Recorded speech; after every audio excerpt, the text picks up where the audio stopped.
Good morning. I am Len. And I'm Gay. Leiva, a Roman Catholic. I'm Gay Madela from the Episcopal Church of the Philippines.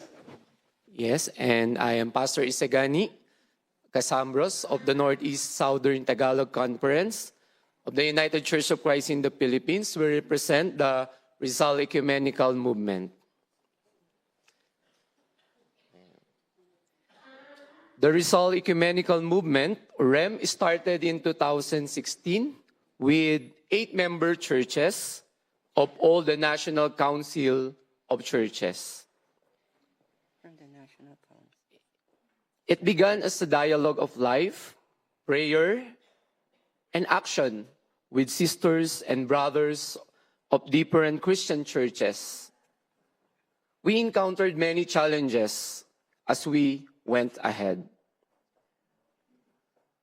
Negative perceptions and biases due to ignorance and fear of proselytism and conversions. As fraternal relationship grew among us, we understood that what matters alone is to love. There is now more openness among all and a deep respect for each person and his faith. We began to appreciate the gift that each one brings to the collectivity. Our meetings have come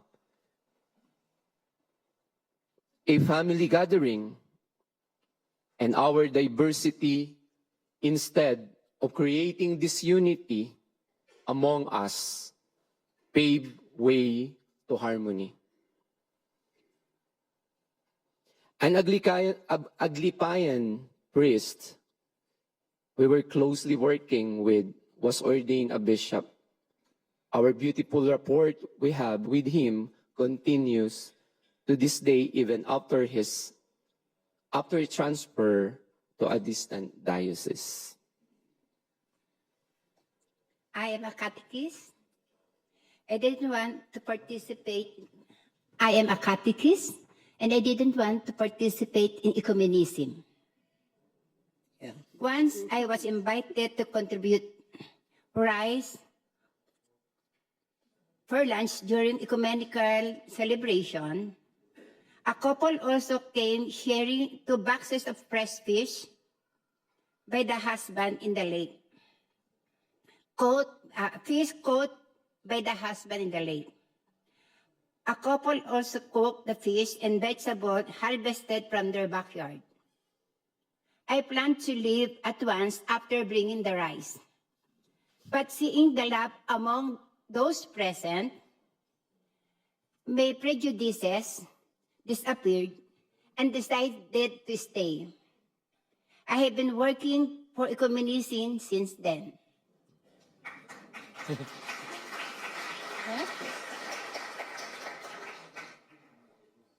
Working for this dialogue meant establishing personal relationship, accepting one another, listening, accompanying one another, and being part of a family.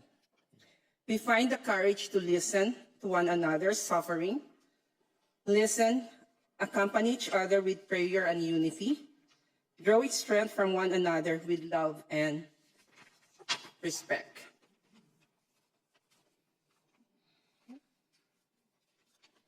In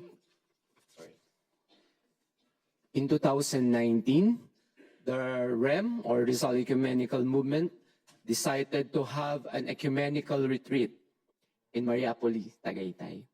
We were 15 pastors and church workers from 5 churches.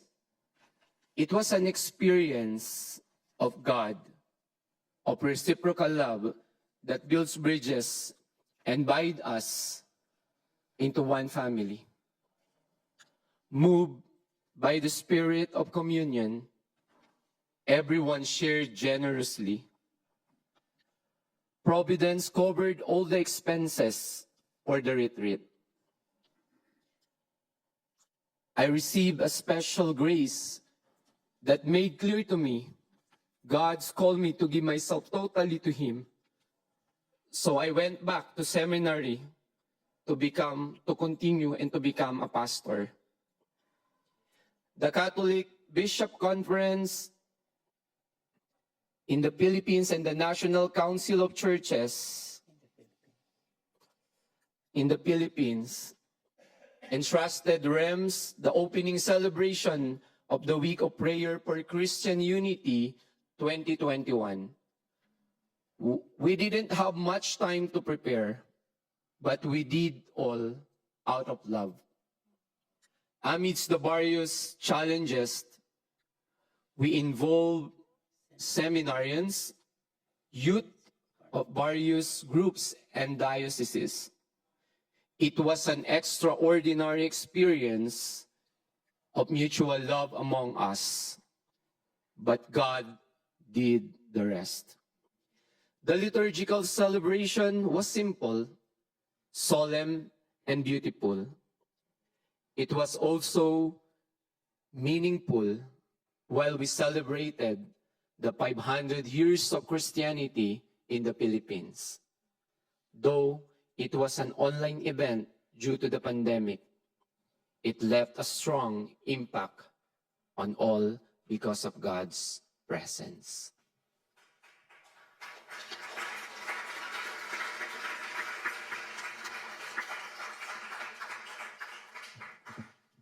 We also try to face social issues affecting our people. Once we visited a very small community with 27 families whose houses were washed away by the typhoon. We brought some basic necessities and also cooked for them. They were touched by our love. They saw that we are got wet, crossing the rivers, riding in the small bancas to get to them. On our return, they have constructed a bamboo footbridge for us to walk. For us not to get wet. We understood that when we love, unity is possible. One time, because of some miscommunications, our guide brought us to another community. Another very depressed community, not to the indigenous people that we used to visit. Just the same, we decided to give the things that we brought.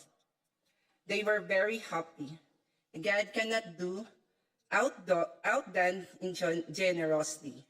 There are an overflowing of providence for the next trip to the indigenous Dumagats in good cash and people wanting to help.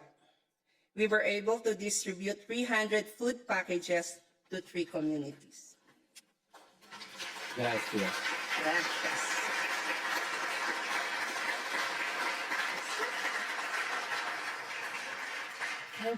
Thank you so much, and I think we can all assure you of our prayers for this important mission. And Thank you. can may God bless you. And Yes,